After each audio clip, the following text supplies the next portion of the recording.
نحمده ونستعينه ونستغفره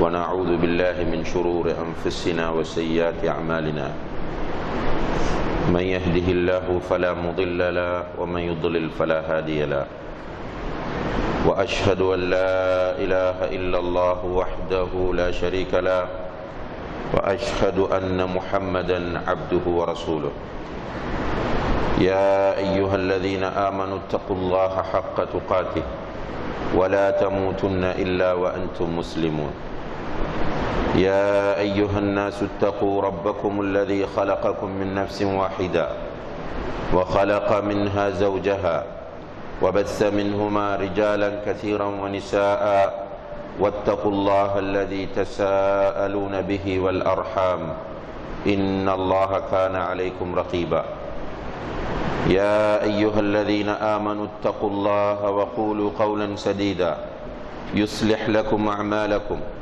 ويغفر لكم ذنوبكم ومن يطع الله ورسوله فقد فاز فوزا عظيما أما بعد فإن أصدق الحديث كتاب الله وخير الهدي هدي محمد صلى الله عليه وسلم وشر الأمور محدثاتها وكل محدثة بدعة وكل بدعة ضلالة وكل ضلالة في النار.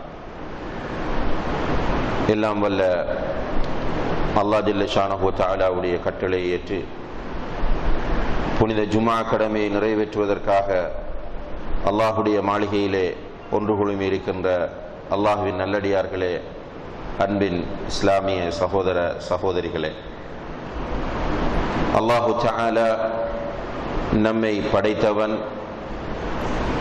அவன் தனது நல்லடியார்களுக்கு சுவர்க்கத்தை தயார் செய்து வைத்திருக்கிறான் என்ற நம்பிக்கையோடு அந்த சுவர்க்கத்தின் மீது ஆதரவு வைத்தவர்களாக அவன் ஏவியவற்றை எடுத்து நடப்பதன் மூலம் அவன் பாவிகளுக்கு நரகத்தை படைத்திருக்கிறான். எனவே அந்த நரகத்திற்கு பயந்தவர்களாக அவன் தடுத்தவற்றை முற்றுமுழுதாக தவிர்ந்து கொள்வதன் மூலமும் அவனை தக்வா செய்து கொள்ள வேண்டும் என்று எனக்கும் உங்களுக்கும் நினைவூட்டிக் கொள்கிறேன். கண்ணியத்திற்குரிய பெரியோர்களே, சகோதர சகோதரிகளே, அல்லாஹு தஆலா இந்த உலகத்தில் மனிதர்களை படைத்து அவர்களில் அவன் நாடியவர்களுக்கு ஹிதாயத்தை கொடுக்கிறான். அந்த வகையிலே அல்லாஹுடைய ஹிதாயத்தை, நேர்வழியை பெற்றவர்களாக நாம் எல்லோரும் இருந்து கொண்டிருக்கிறோம். இந்த நேர்வழியை அடிப்படையாக வைத்து நம்மத்தியிலே அல்லாஹு தஆலா சகோதரத்துவத்தை ஏற்படுத்தி இருக்கிறார். அல் குர்ஆனிலே அவன் சொல்லும் போது இன்னமல் முஃமினூன இஹ்வா, நிச்சயமாக மூமின்கள் எல்லோரும் சகோதரர்கள் என்று சொல்கிறார். இந்த சகோதரத்துவம் உலகம் அழியும் வரையிலும் இந்த உலகத்தில் பேணப்பட வேண்டும்.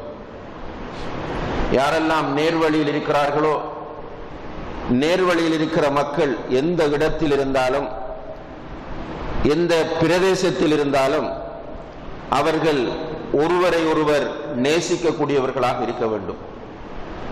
நபி ஸல்லல்லாஹு அலைஹி வஸல்லம் அவர்கள் சொல்கிறார்கள், மஸலுல் முஃமினீன ஃபீ தவத்திஹிம் வ தராஹுமிஹிம் வ தஆதுஃபிஹிம் கமஸலில் ஜஸதில் வாஹித்.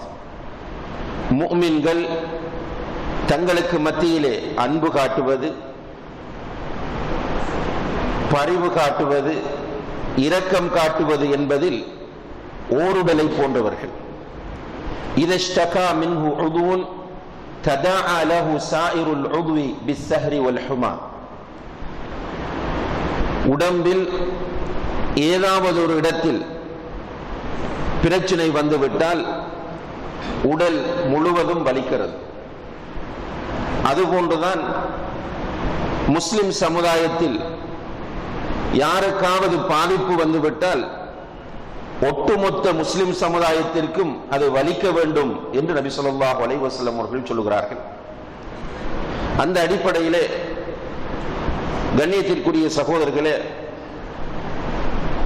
கடந்த 5 வருடங்களாக சிரியாவிலே நம்முடைய முஸ்லிம் சமுதாயம் நிறைய இன்னல்களையும் சோதனைகளையும் சந்தித்து வருகிறது. கடந்த 13ஆம் தேதியிலிருந்து மிக கடுமையான சோதனையை ஹலப் என்று அரபியில் அழைக்கப்படுகிற அலப்போவில் வாழக்கூடிய முஸ்லிம்கள் சந்தித்து வருகிறார்கள் என்பதை நாம் மீடியாக்களிலே பார்த்து கொண்டும் கேட்டுக்கொண்டும் வருகிறோம். இன்றைய இந்த ஹுத்பாவிலே அது தொடர்பான சில தகவல்களை இங்கே நினைவுபடுத்துவது, அங்கு இருக்கக்கூடிய முஸ்லிம்களுக்கு ஏற்படக்கூடிய சோதனைகளில் துன்பங்களில் நாமும் பங்கெடுப்பதற்கு ஒரு வாய்ப்பாக இருக்கும் என்று கருதுகிறோம். கண்ணியத்திற்குரிய சகோதரர்களே, ஷாம் என்ற ஒரு வார்த்தை இஸ்லாம் அல்லது இஸ்லாமிய நாகரிகம் படிக்கக்கூடியவர்களுக்கு பரிச்சயமான ஒன்றாகும். ஷாம் என்பதை பொதுவாக சிரியா என்று மொழிபெயர்ப்பார்கள். ஆனால் ஷாம் என்பது ஒரு நாடு கிடையாது, அது ஒரு பிரதேசம். குறிப்பாக பலஸ்தீன், சிரியா, தற்போது இருக்கிற சிரியா, லெபனான், ஜோர்டான், ஈராக்கின் ஒரு பகுதி, இவை அனைத்தும் சேர்ந்ததுதான் இஸ்லாமிய நாகரிகத்திலே ஷாம் என்று அழைக்கப்படுகிறது.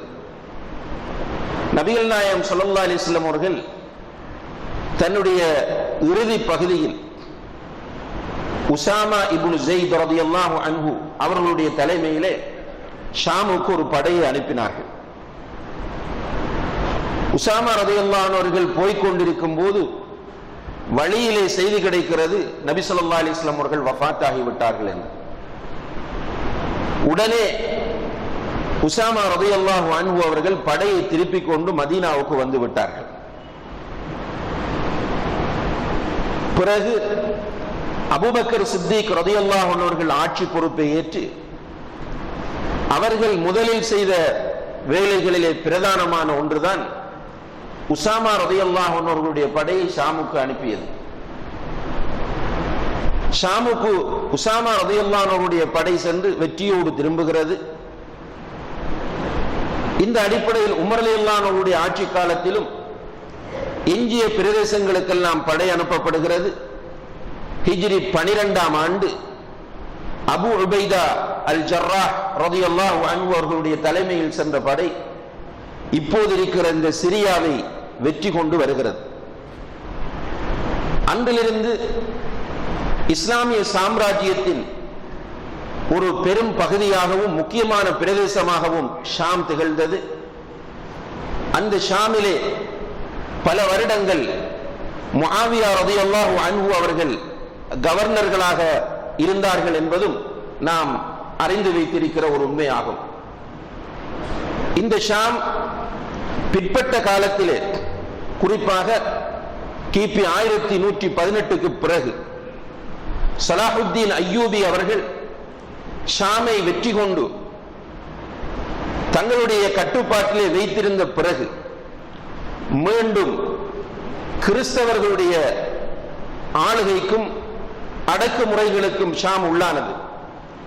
இவ்வாறு இஸ்லாமிய வரலாற்றில் ஒரு நீண்ட வரலாற்றையும் நெடுக போராட்டங்களையும் சந்தித்த ஒரு பிரதேசமாக ஷாம் காணப்படுகிறது. இறுதியாக மேற்கத்திய நாடுகள் ஏனைய நாடுகளை தங்களுடைய கட்டுப்பாட்டுக்குள் கொண்டு வரக்கூடிய அந்த காலனித்துவ போக்கின் அடிப்படையில் இப்போது இருக்கிற சிரியா பிரான்சினுடைய ஆதிக்கத்தின் கீழ், ஆளுகைக்கும் கீழ் கொண்டு வரப்படுகிறது. 1940களுக்கு பிறகு பிரான்சிலிருந்து சிரியா சுதந்திரம் பெறுகிறது. அதற்கு பிறகு பல ஆட்சியாளர்கள் 2000ஆம் ஆண்டுக்கு முன்னர் இப்போது ஆட்சியில் இருக்கிற பஷாருல் அசதினுடைய தந்தை ஹாஃபிதுல் அசத் என்று சொல்லக்கூடியவர் ஆட்சிக்கு வருகிறார். அவர் ஒரு பாத் சோசலிச சிந்தனை உள்ளவர். பிறகு ராணுவ புரட்சி அங்கே நடைபெறுகிறது. தொடர்ச்சியாக இந்த பஷாருடைய தந்தை ஆட்சிக்கு வருகிறார். தந்தைக்கு பிறகு பஷார் ஆட்சிப்பிடம் வருகிறார். அன்புள்ள சகோதரர்களே, இப்போது இருக்கிற இந்த சிரியா, நாம் லெபனானையோ ஜோர்டானையோ பலஸ்தீனையோ அல்லது ஈராக்கின் ஒரு பிரதேசத்தையோ நாம் பேசவில்லை.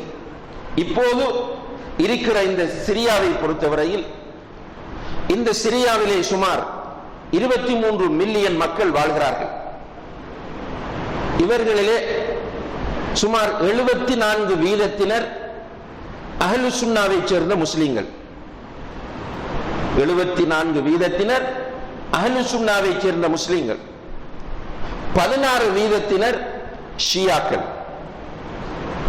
ஏனையோர் கிறிஸ்தவர்கள்.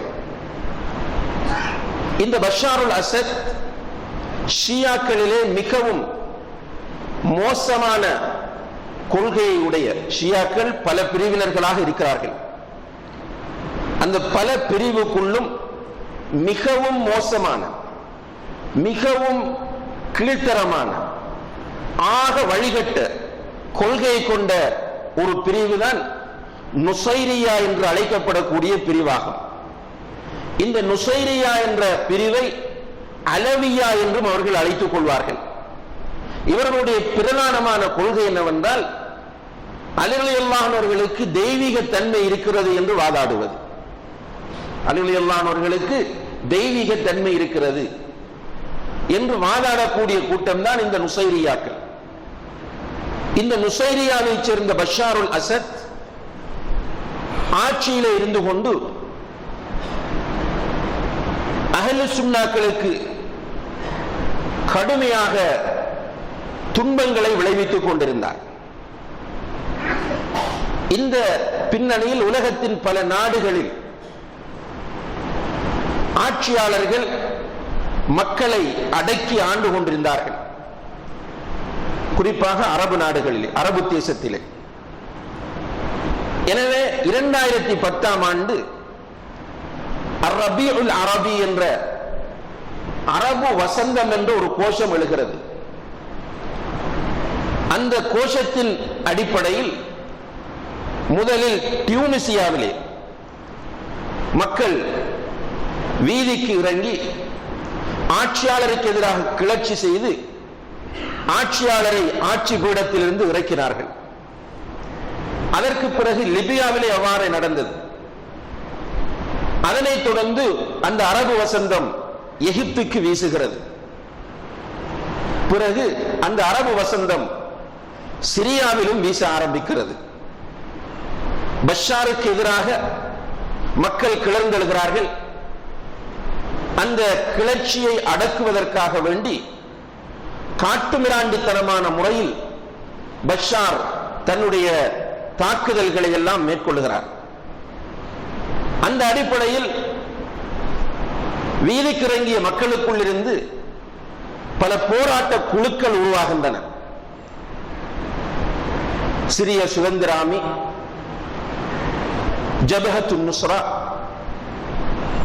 குர்திஷ் படை, அதே போன்ற ISIS போன்ற அல் காயிதா போன்ற பல குழுக்கள் அங்கே இருந்து பஷாருக்கு எதிராக 2011ஆம் ஆண்டிலிருந்து போராட்டங்களை நடத்துகிறார்கள்.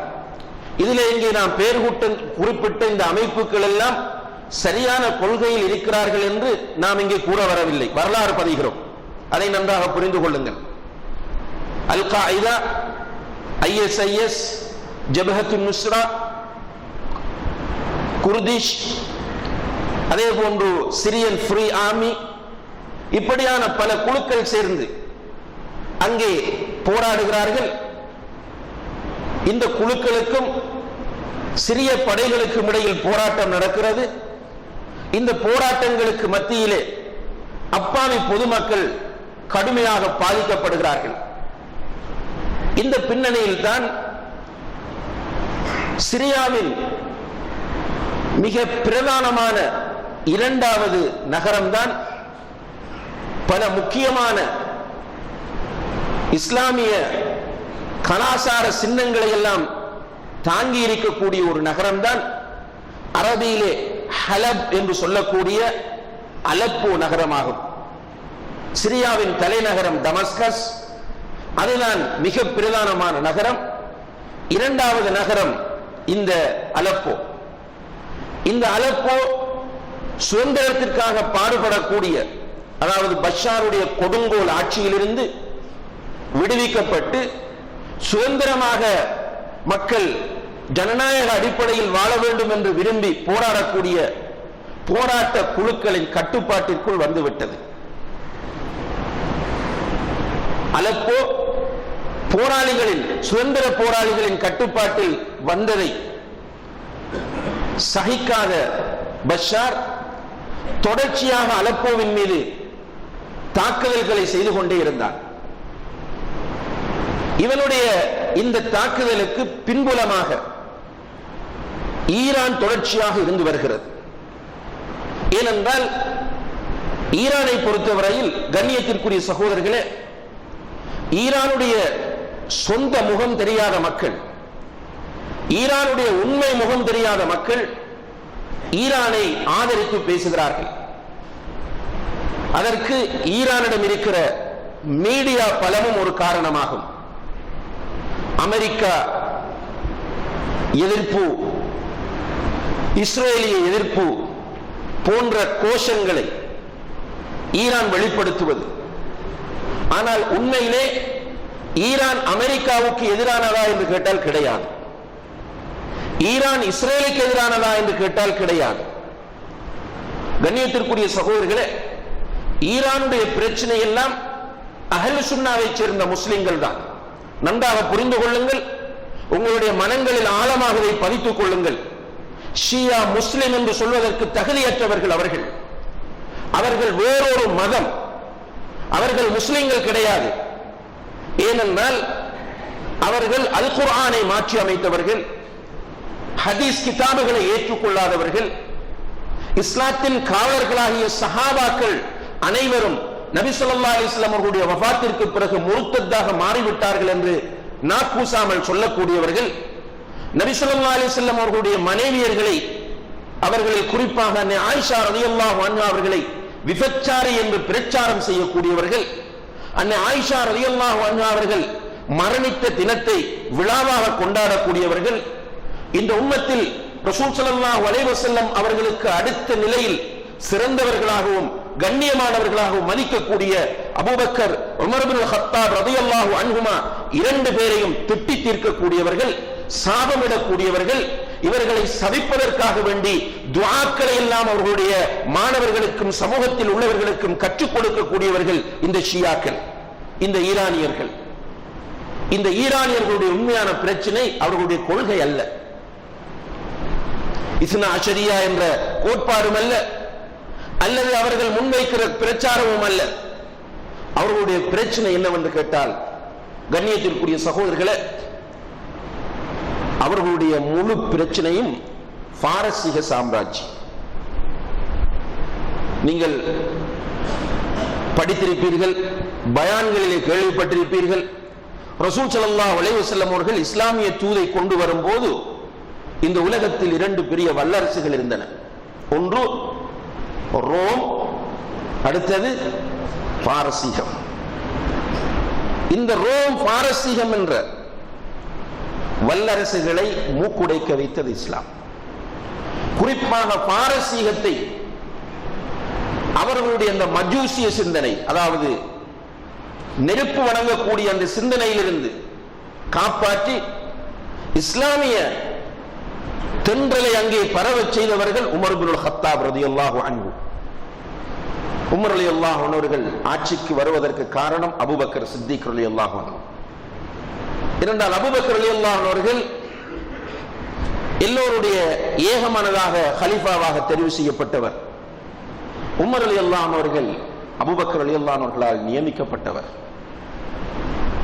எனவே அபூபக்கர் உமர் ரலியல்லாஹு அன்ஹுமா இரண்டு பேரையும் அவர்களுக்கு அறவே காட்ட முடியாது. ஷியாக்களுடைய ஸ்தாபகர் யார்? ஷியா மதத்தின் இந்த ஷியா பிரிவின் ஸ்தாபகர் யார் தெரியுமா? அப்துல்லாஹ் இப்னு சபா அல்லது அப்துல்லாஹ் இப்னு சபா என்று நீங்கள் படித்திருப்பீர்கள். யார் அந்த அப்துல்லாஹ் இப்னு சபா? யமனிலே இருந்து வந்த ஒரு யூதன், முனாஃபிக்தனமாக இஸ்லாத்தை ஏற்றுக்கொண்டது போன்று நடித்தவன். அவன்தான் ஷியா மதத்தின் ஸ்தாபகர். எனவே இந்த ஷியா மதத்தை பெரும்பான்மையினராக கொண்ட ஈரான் அந்த நாட்டிலே யூத வணக்க ஸ்தலங்களை கட்டுவதற்கு பூரண சுதந்திரம் கொடுத்திருக்கிறது. யூதர்களுக்கு எதிரி என்று சொல்கிறார்கள். யூதர்கள் மிக சிறுபான்மையினராக அங்கே இருப்பவர்கள், மிக மிக சிறுபான்மை. அந்த யூதர்கள் அவர்களுடைய வணக்க ஸ்தலங்களை ஈரானிலே கட்ட முடியும். ஆனால் அஹ்லு சுன்னாவை சேர்ந்த ஒரு முஸ்லிம் அந்த ஊரிலே பள்ளிவாசல் கட்ட முடியாது. அஹ்லு சுன்னாவினுடைய பள்ளிவாசல்கள் எந்த நேரமும் அச்சுறுத்தலுக்கு உள்ளாக்கப்பட்ட நிலையிலே இருக்கிறது. நிறைய பள்ளிவாசல்கள் தொழாமல் கைவிடப்பட்டிருக்கிறது. ஏனென்றால் எந்த நேரத்தில் அங்கே பாம்பு வெடிக்கும், எந்த நேரத்திலே ஷூட்டிங் நடக்கும் என்று தெரியாது. அதனால் ஒரு ஐரோப்பிய ஜேர்னலிஸ்ட் ஈரானுக்கு போய் வந்து ஒரு அறிக்கையை எழுதும் போது குறிப்பிடுகிறார், ஈரானிலே அஹ்லு சுன்னாக்களின் பள்ளிவாசல்களிலே ஷியாக்களின் குழந்தைகள் ஃபுட்பால் விளையாடுவதை நான் பார்த்தேன் என்று எழுதுகிறார். அந்த அளவுக்கு அஹ்லு சுன்னாவுடைய பள்ளிவாசல்கள் அச்சுறுத்தலுக்கு உள்ளாக்கப்பட்டிருக்கிறது. இந்த ஷியா மதத்தினரும் ஷியா மதத்தை அடிப்படையாக கொண்ட ஈரானும் அஹ்லு சுன்னாவை அழிப்பதற்காக வேண்டி எதுவும் செய்யும். அவர்களுடைய நிறைய திட்டங்கள் இருக்கின்றன. அந்த அடிப்படையிலே தான் சிரியாவிலே உள்ள முஸ்லிம்களை அழிப்பதற்காக வேண்டி பஷாரை பயன்படுத்துகிறார்கள். அதே போன்று லெபனானிலே இருக்கக்கூடிய ஹிஸ்புல்லா என்ற பெயரிலே இயங்குகிற ஹிஸ்பு ஷைத்தான் என்ற கூட்டம், ஹிஸ்புல்லா என்று அவர்கள் பெயர் வைத்திருக்கிறார்கள். ஆனால் உண்மையில் அவர்கள் ஹிஸ்புல்லாக்கள் அல்ல, ஹிஸ்பு ஷைத்தான்கள். அந்த கூட்டமும் இந்த பஷாருக்கு முழுக்க ஒத்துழைப்பாக இருக்கிறார்கள். ஏனென்றால் அவர்களும் ஷியாக்கள். இவ்வாறாக ஈரான், ஹிஸ்புல்லா, பஷார் எல்லோரும் சேர்ந்து, அவர்களோடு ரஷ்யாவும் சேர்ந்து கடந்த 13ஆம் தேதியிலிருந்து மிக கடுமையான முறையில் அலப்போவை தாக்கினார்கள். இன்று பஷாரினுடைய உத்தியோகபூர்வ செய்தி அவர்களுடைய டெலிவிஷனிலே வாசிக்கப்பட்டது. அதை துபாயிலே உள்ள ஒரு தொலைக்காட்சி நிறுவனம் வெளியிட்டது. அலப்போவை நாங்கள் எங்களுடைய முஜாஹித்கள், இது பஷார் சொல்லக்கூடிய ஸ்டேட்மெண்ட், எங்களுடைய முஜாஹித்கள் உயிர்களை பணயம் வைத்து போராடி அலப்போவை எங்களுடைய கட்டுப்பாட்டுக்குள் நாங்கள் கொண்டு வந்து விட்டோம் என்று அறிக்கை விட்டிருக்கிறார். ஆனால் உண்மையிலே அலப்போவில் நடந்தது மனித வரலாற்றிலேயே மிக பயங்கரமான அழிவு நடவடிக்கையாகும். பள்ளிவாசல்கள், வீடுகள், மருத்துவமனைகள், கடை தெருக்கள் எல்லாமே குண்டுகளால் மழை பொழியப்பட்டன. அதிகமாக ஷஹீதாக்கப்பட்டவர்கள் குழந்தைகள், சகோதரர்களே, பெண்கள், வயோதிபர்கள். அங்கிருந்து அந்த மக்களை வெளியேற்றுவதற்காக முயற்சி செய்யும் போது வந்து கொண்டு அவர்களை ஏற்றி அனுப்பிய வாகனங்கள் கூட இடையிலே வைத்து தாக்குதலுக்கு உள்ளாக்கப்பட்டது.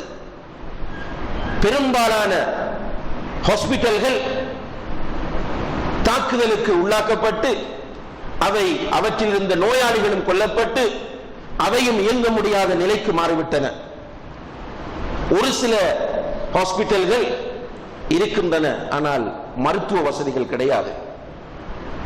சில வீடியோ காட்சிகளை நீங்களும் வாட்ஸ்அப்பிலே, பேஸ்புக்கிலே பார்த்திருப்பீர்கள். அங்கே சில குழந்தைகளை குற்றுயிராக கொண்டு செல்கிறார்கள். அவர்களுக்கு அறுவை சிகிச்சை செய்ய வேண்டும். பொதுவாக நமக்கு ஒரு சின்ன ஒரு மைனர் சர்ஜரி செய்வதாக இருந்தால் கூட அனஸ்தீசியா என்பது மிக முக்கியமானது. தாங்க முடியாது. ஆனால் குழந்தைகளுக்கு ஆபரேஷன் செய்வதற்கு அனஸ்தீசியா கிடையாது. எனவே நீங்கள் எல்லோரும் பார்த்திருப்பீர்கள், துருக்கி தொலைக்காட்சியிலே வெளியிடப்பட்ட ஒரு காட்சி. குழந்தையுடைய தலையிலே பாம்பு பட்டிருக்கிறது, அல்லது கட்டட இடுபாடுகளுக்குள் இருந்த அந்த குழந்தை காப்பாற்றப்பட்டு வந்திருக்கிற தலையிலே பெரிய ஒரு காயம், ஆபரேஷன் செய்ய வேண்டும், அனஸ்தீசியாவுக்குரிய எந்த ஏற்பாடும் இல்லை. குழந்தையிடம் சொல்லுகிறார்கள் ஓது என்று. சின்ன குழந்தை, ஒரு 7-8 வயது குழந்தை, பெண் குழந்தை. ஆபரேஷன் செய்யும் போது அந்த குழந்தை ஓடிக்கொண்டிருக்கிறது,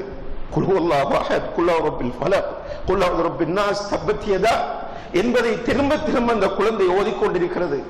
உயிரோடு வைத்து எந்தவித மயக்க மருந்துகளும் கொடுக்காமல் அந்த குழந்தைக்கு ஆபரேஷன் செய்கிறார்கள். அந்த அளவுக்கு அங்கு நிலைமை மிக மோசமாக இருக்கிறது. பெரும்பாலான மக்கள் அங்கிருந்து வெளியேற்றப்பட்ட நிலையில் இருந்து கொண்டிருக்கிறார்கள். அதே நேரத்திலே ஒரு பெண், ஒரு இளம் பெண் அலப்போவிலே தற்கொலை செய்து கொள்கிறார். தற்கொலை செய்வதற்கு முன்னால் அந்த பெண் ஒரு செய்தியை இந்த உலகத்திற்கு விட்டு போகிறார். நான் தற்கொலை செய்கிறேன். எதற்காக என்று கேட்டால், பஷாருடைய ராணுவம் என்னை கடத்தி கற்பழிக்க போகிறது. என்னுடைய கற்பை பாதுகாத்துக் கொள்வதற்காக நான் என்னை தற்கொலை செய்து கொள்கிறேன். இந்த செய்தியை கேள்விப்பட்டதும் நீங்கள் எல்லோரும் சேர்ந்து நான் நரகவாசி என்று ஃபத்வா கொடுப்பீர்கள். ஏனென்றால் எந்த நிலையிலும் தற்கொலை செய்ய முடியாது. எனவே நான் தற்கொலை செய்து கொண்டது ஒரு பாவம் என்று நீங்கள் ஃபத்வா கொடுப்பீர்கள். ஆனால் எனக்கு என்னுடைய கற்பை காத்துக்கொள்ள வேறு வழி தெரியவில்லை என்று அந்த பெண் இந்த உலக சமுதாயத்திற்கு ஒரு செய்தியை விட்டுவிட்டு தற்கொலை செய்து கொண்டார் என்கிற செய்தியை அங்குள்ள ஒரு தொலைக்காட்சி நமக்கு ஒளிபரப்பு செய்தது. இப்படியாக ஈவிரக்கம் இல்லாமல் கண்ணியத்திற்குரிய சகோதரர்கள் 2011ஆம் ஆண்டிலிருந்து இதுவரைக்கும் இந்த 5 வருடங்களிலே சுமார் 5 லட்சம் மக்கள் அங்கே கொலை செய்யப்பட்டிருக்கிறார்கள். இன்னா லில்லாஹி வ இன்னா இலைஹி ராஜிஊன். 5 லட்சம் முஸ்லிம்கள் சிரியாவிலே படுகொலை செய்யப்பட்டிருக்கிறார்கள். குழந்தைகள், பெண்கள், வயோதிபர்கள் என்று வித்தியாசம் இல்லாமல் எல்லா தரப்பிலும் படுகொலை செய்யப்பட்டிருக்கிறார்கள்.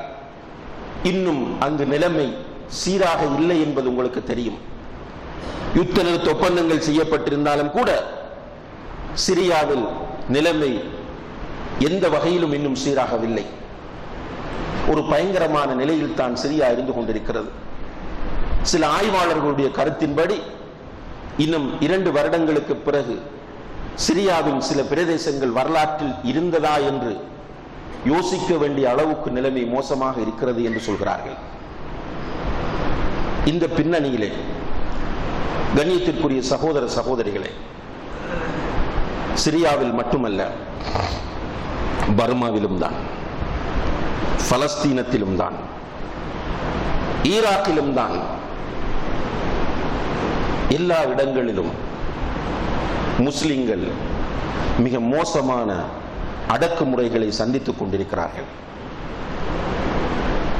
இந்த நேரத்தில் நாம் ஒவ்வொருவரும் மிக நிதானமாக சிந்திக்க கடமைப்பட்டிருக்கிறோம். முதலில் நம்மை நாம் இந்த கட்டங்களிலே சுய பரிசோதனை செய்து பார்க்க வேண்டும். என்னுடைய நிலை என்ன? அங்கே அந்த காட்சிகள் பார்க்க முடியாத சகோதரர்களே, சில போட்டோக்கள், சில வீடியோ கிளிப்ஸ் உண்மையிலே பார்ப்பது என்பது ஒரு கல் நெஞ்சக்காரனால் கூட முடியாத அளவுக்கு இருக்கிறது. ஒரு சிறுவன் எழுந்து நின்று பேசுகிறான். அவனுடைய குடும்பத்தில் 42 பேர் ஷஹீதாக்கப்பட்டிருக்கிறார்கள். தன்னந்தனியே நிற்கிறான். சில குழந்தைகள் வீதியோரங்களிலே காதை பொத்திக் கொண்டு உட்கார்ந்திருப்பதை பார்க்கும் போது உண்மையிலே ஈரமான உள்ளத்தையுடைய எந்த மனிதனாலும் அதை பார்க்க முடியாது. சின்ன குழந்தைகள், ஒரு 3, 4, 5 வயதையுடைய குழந்தைகள் பாம் சத்தத்திற்கு பயத்திலே காதை பொத்திக் கொண்டு வீதி ஓரத்திலே ஒளிந்து உட்காருகிறார்கள். ஆனால் அதற்கு பிறகு அவர்களுக்கு என்ன நடக்கிறது என்பது அல்லாஹு அலம். இப்படியான ஒரு நிலையில் நான் என்ன செய்கிறேன்? என்னுடைய நிலை என்ன? நான் அல்லாஹ்வுக்கு பயந்தவனாக இருந்து கொண்டிருக்கிறேனா? அல்லாஹ்வுடைய கடமைகளை நான் நிறைவேற்றுகிறேனா?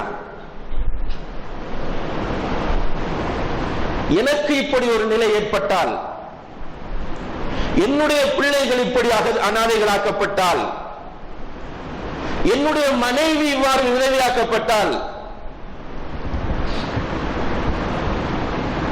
இந்த நிலையை நாம் யோசிக்க வேண்டும். என்னுடைய குடும்பத்தில் உள்ளவர்கள் எல்லாம் இழந்து நான் தன்னந்தனியே நின்றால், எனக்கே இப்படி ஒரு நிலை ஏற்பட்டால் என்று நாம் யோசிக்க வேண்டும், தௌபா செய்ய வேண்டும். நம்முடைய நிலையை நாம் மாற்ற வேண்டும். நாம் இவ்வாறு இருந்து கொண்டிருந்தால் கண்ணியத்திற்குரிய சகோதர சகோதரிகளை நம்முடைய நிலைமை என்ன? நமக்கு தெரியும், இந்த உலகம் ஒரு சோதனை களம். அல்லாஹு தஆலா பல வழிகளில் சோதிப்பான். சிரிய மக்களை அப்படி சோதிக்கிறான், பலஸ்தீன மக்களை இன்னும் ஒரு கோணத்தில் சோதிக்கிறான், நம்மையும் அல்லாஹு தஆலா இப்படி சோதிக்கிறான். وَأَمَّا الْإِنسَانُ إِذَا مَا ابْتَلَاهُ فَأَكْرَمَهُ وَنَعَّمَهُ கண்ணியப்படுத்தி அருட்கொடைகளை கொடுத்தும் அல்லாஹ் சோதிப்பான். கண்ணியப்படுத்தி நிஅமத்துகளை கொடுத்து அருட்கொடைகளை கொடுத்தும் அல்லாஹ் சோதிப்பான் என்று அல்லாஹ் குர்ஆனில் சொல்கிறான். எனவே எனக்கு சோதனைகள் இல்லை என்று நாம் அல்லாஹ்வுடைய சட்டங்களில் இருந்து தூரமாகாமல் நம்மை அல்லாஹ்வோடு நெருக்குவதற்கான ஒரு சந்தர்ப்பமாக இதை நாம் பார்க்க வேண்டும். இரண்டாவதாக, கண்ணியத்திற்குரிய சகோதரர்களே,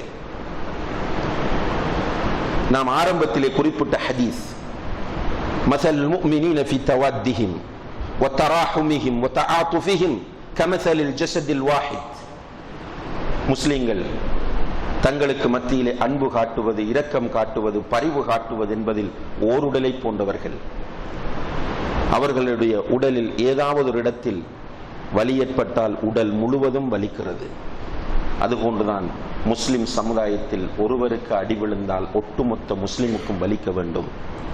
எனக்கு வலித்ததா? எனக்கு வலிக்கிறதா? அலப்போவிலே நடக்கிற நிகழ்ச்சிகளை நினைத்து நான் அழுதேனா? என்னுடைய வீட்டில் ஆடம்பரங்களை குறைத்தேனா? நான் என்னுடைய தொழுகையிலே தனிமையில் இருந்து மனதால் அழுது அல்லாஹ்விடம் துஆ செய்தேனா என்கிற ஒரு கேள்வியை நாம் எல்லோரும் நம்மிடத்திலே கேட்டு பார்க்க வேண்டும். எனவே அன்புள்ள சகோதரர்களே, நம்முடைய சகோதர சகோதரிகளுக்காக வேண்டி குறைந்தபட்சம் துஆ செய்வது, உள்ள முருகி சின்சியராக அல்லாஹ்வுடைய அஸ்மா சிஃபாத்துகளை சொல்லி நாம் செய்த நல்லமல்களை முற்படுத்தி அல்லாஹ்விடத்திலே துஆ செய்வது நாம் செய்ய வேண்டிய மிக முக்கியமான ஒரு பொறுப்பாக இருந்து கொண்டிருக்கிறது. அல்லாஹு தஆலா அந்த ஒரு நிலையாவது நம் அனைவருக்கும் தர வேண்டும். ஒருவர் விடாமல் எல்லோருமே அலப்போ முஸ்லிம்களுக்காக மட்டுமல்ல, உலகத்தில் மூலை முடுக்கெல்லாம் சோதனைகளை சந்திக்கிற எல்லா முஸ்லிம்களுக்காக வேண்டியும் உள்ள முருகி நாம் துஆ செய்ய வேண்டும். எல்லாம் வல்ல அல்லாஹ் ஜல்ல ஷானஹு தஆலா அப்படியான ஒரு நல்ல மாற்றத்தை நம் அனைவருக்கும் தந்தருள்வானாக. வ ஆகிரு தஅவானா அனில் ஹம்துலில்லாஹி ரப்பில் ஆலமீன்.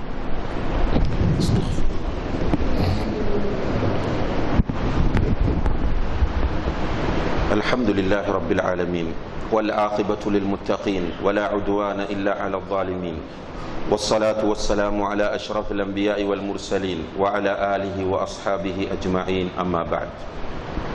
கண்ணியத்திற்குரிய பெரியோர்களே, சகோதர சகோதரிகளே,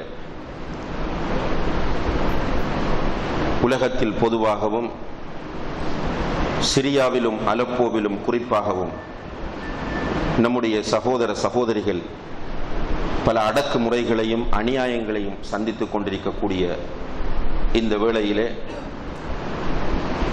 ஒட்டுமொத்த முஸ்லிம் சமுதாயமும் ஏதோ ஒரு கோணத்தில் இந்த பிரச்சனைகளை பற்றி சிந்திக்கத்தான் செய்கிறது.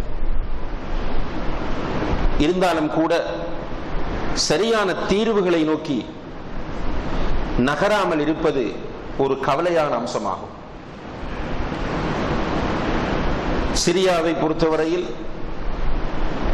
அங்கு ஷியாக்கள் திட்டமிட்ட அடிப்படையில் பஷாரை பயன்படுத்தி அஹ்லு சுன்னாவை அழித்துக் கொண்டிருக்கிறார்கள் என்பதை நாம் பார்த்தோம். இதே போன்று உலகத்தின் எல்லா இடங்களிலும் இவ்வாறான ஒரு நிலை உருவாக்கப்பட வேண்டும் என்பதில் ஷியாக்கள் திட்டமிட்டு செயற்பட்டுக் கொண்டிருக்கிறார்கள். அதனால் தான் அலப்போ அழிகிற போது சிரியாவில் ஸ்வீட் கொடுத்து மகிழ்ச்சியை கொண்டாடினார்கள். இங்கே அஹ்லு சுன்னாவை சேர்ந்த முஸ்லிம்கள் எல்லோரும் வெளிப்படைய வேண்டும். குறிப்பாக அஹ்லு சுன்னாவை சேர்ந்த முஸ்லிம்கள் எல்லோருமே அல்லாஹும் அல்லாஹுடைய தூதரும் கற்றுத்தந்த அகீதாவை கற்று அதிலே ஒன்றுபடுவதற்கு முயற்சி செய்ய வேண்டும்.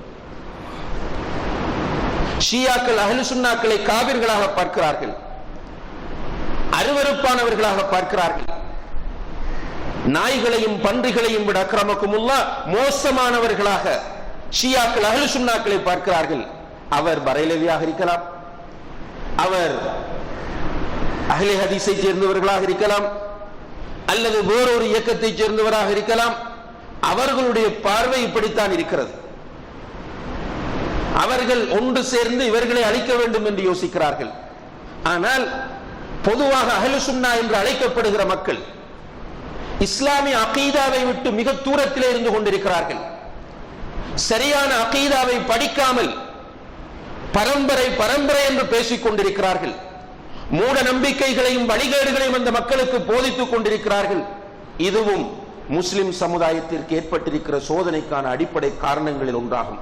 நபி ஸல்லல்லாஹு அலைஹி வஸல்லம் அவர்கள் சொன்னார்கள், யூஷிகு அன் ததாஅல் உம்மம் கமா ததாஅல் அக்லத்து இலா குஸ்அத்திஹா.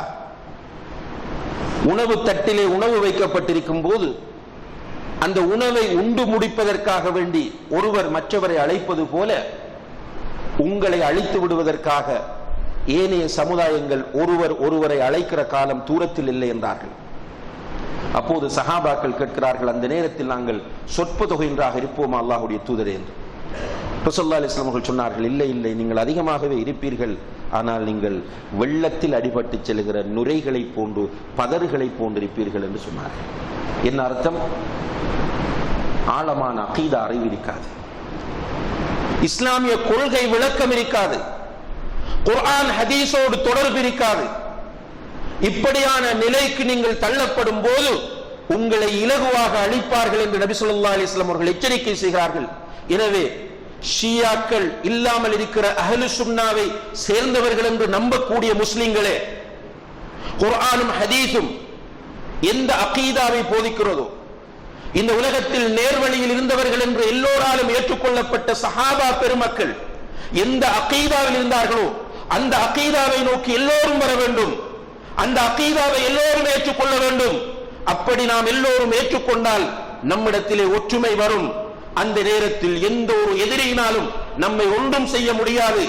நிச்சயமாக அந்த நேரத்தில் இஸ்ஸத் என்ற கண்ணியம் மூமின்களுக்கு மாத்திரமே இந்த உலகத்தில் இருக்கும் என்பதில் இரண்டாவது கருத்து இருக்காது. என்றால் அல்லாஹ் குர்ஆனில் சொல்கிறான், வலில்லாஹில் இஸ்ஸத்து வலிரசூலிஹி வலில் முஃமினீன். நிச்சயமாக இஸ்ஸத் என்ற கண்ணியம் அல்லாஹ்வுக்கும் அல்லாஹ்வுடைய தூதருக்கும் மூமின்களுக்கும் இருக்கிறது. இன்னும் ஒரு இடத்திலே சொல்கிறான், அன்துமுல் அஅலௌன இன் குன்தும் முஃமினீன். நீங்கள் மூமின்களாக இருந்தால் நீங்கள் தான் உயர்ந்தவர்கள், மிகைக்கக்கூடியவர்கள் என்று அல்லாஹ் சொல்கிறான். எனவே இந்த செய்தியும் உலகம் முழுக்க உள்ள முஸ்லிம்களுக்கு கொண்டு போய் சேர்க்கப்பட வேண்டும். எல்லோரும் சரியான அகீதாவை நோக்கி வந்தால் இந்த எதிர்ப்புகளில் இருந்து நாம் பாதுகாப்பு பெறலாம். எல்லாம் வல்ல அல்லாஹ் ஜல்ல ஷானஹு வ தஆலா அந்த ஒரு நிலையை இந்த சமுதாயத்திலே ஏற்படுத்துவானாக. நாமும் இந்த செய்தியை கேட்கிற நாமும் சரியான அகீதாவை அறிந்து கொண்டு பிழையான தவறான அகீதாக்களில் இருந்து விடுபட்டு அல்லாஹ்வுக்கு அஞ்சி நடக்கக்கூடிய, அல்லாஹ்வை நேசிக்கக்கூடிய ஒரு முஸ்லிம் அடுத்த முஸ்லிமை நேசிக்க வேண்டும் என்ற அந்த கொள்கையின் அடிப்படையில் ஒருவர் ஒருவரை உள்ளத்தால் கொள்கைக்காக நேசிக்கக்கூடிய ஒரு பக்குவத்தையும் நிலையும் அல்லாஹு தஆலா நம் அனைவருக்கும் தந்தருள்வானாக. உலக முஸ்லிம்கள் அனைவரையும் அல்லாஹு தஆலா கண்ணியப்படுத்துவானாக. யாரெல்லாம் அல்லாஹ்வை சரியான முறையிலே வணங்கி கொண்டிருக்கிறார்களோ, யாரெல்லாம் சரியான அகீதாவை ஏற்றுக்கொண்டிருக்கிறார்களோ அந்த மக்கள் எல்லோரையும் அல்லாஹு தஆலா பாதுகாப்பானாக. முஸ்லிம்களுக்கு யாரெல்லாம் அநியாயம் அளிக்கிறார்களோ அந்த அநியாயக்காரர்களுக்கு அல்லாஹு தஆலா தகுதியான கூலியை கொடுப்பானாக.